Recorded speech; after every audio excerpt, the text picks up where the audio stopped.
Breaking news. Welcome to today's headlines. Buhari government under fire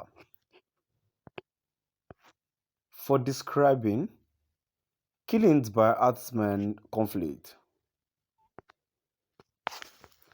Buhari government under fire for describing killings by herdsmen as conflict. To my dear listeners, from wherever you're listening from, please stay tuned as I read today's news.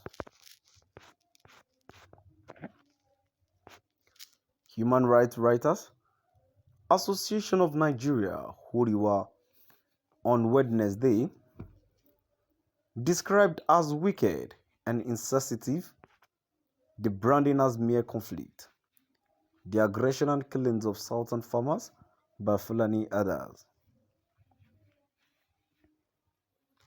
Huriwa's national coordinator, Emmanuel Owumbiko, in a statement, said this matter is not a conflict and urged the federal government to curb the criminality of others who are now on the rampage in the country. Kidnapping residents for lump ransom and taking over farmlands of Aboriginal dwellers. The group said emphatically that nomadic Fulani herdsmen are the aggressors and not supine and peacefully accommodating host farmers. Recall that the secretary to the government of the Federation, Boss Mustafa, recently indicated in a memo to the Minister of Agriculture and Rural Development that the federal government would launch a ranching program to address the clashes between herders and farmers in Abia Delta and Kwara State.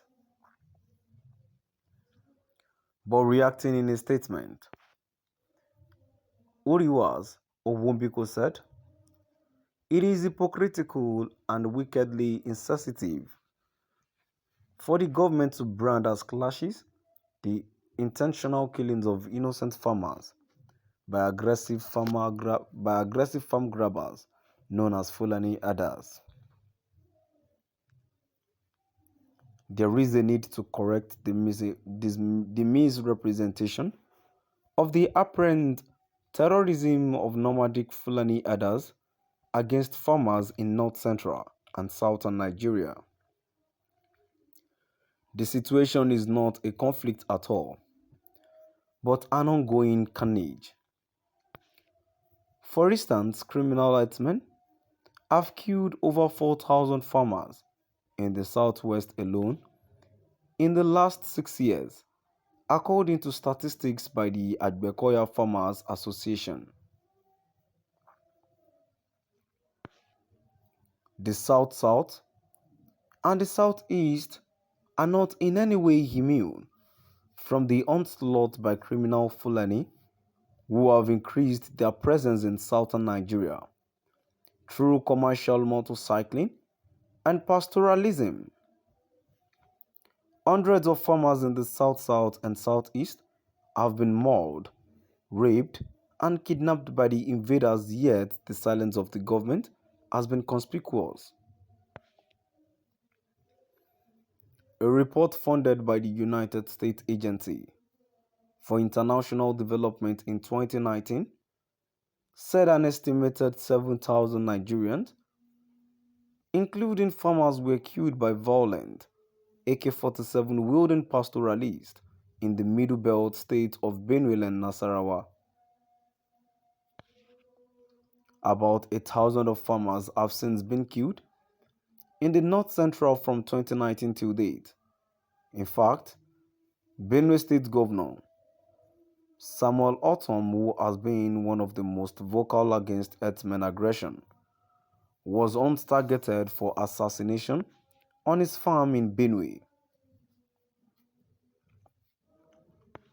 The development has worsened the food crisis in the country as hundreds of farmers in Benue, Plateau, Kogi, Ebonyi, Enugu, Oyo, and other places known as the food basket of the country have been killed by aggressive Fulani herders on farm grabbing mission.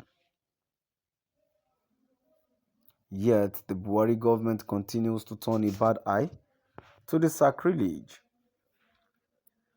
It has even gone ahead to introduce the controversial water bill to give more power to Fulani herders in the well-watered and lush southern part of the country.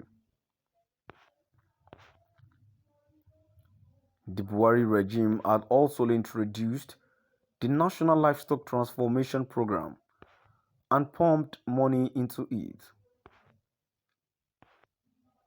Buhari also installed the Attorney General of the Federal and Minister of Justice, Abubakar Malami San, to retrace some eccentric and mundane grazing route to be reclaimed by others.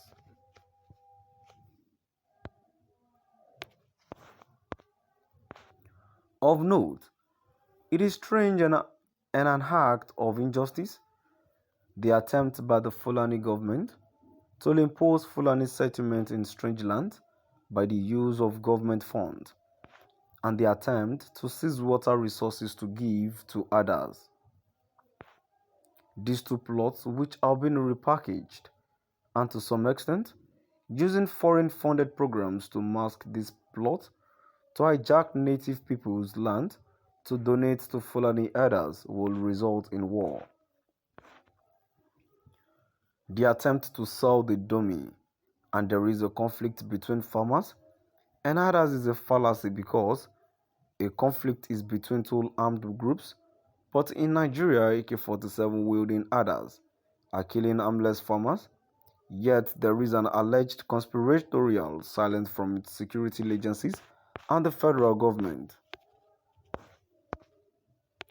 So my dear listeners, now we've come to the end of our today's news. Now let's move down to the comment section. The comment here says, this man called Buhari is insensitive and careless about the killings in Nigeria. I dare say he is happy about it because of how soft he has been with kidnappers and bandits in this country, even though they are not our citizens. God will judge all the people involved in show of shame and has made this country a mockery among other nations. To my dear listeners, now we've come to the end of our today's news. Please do drop by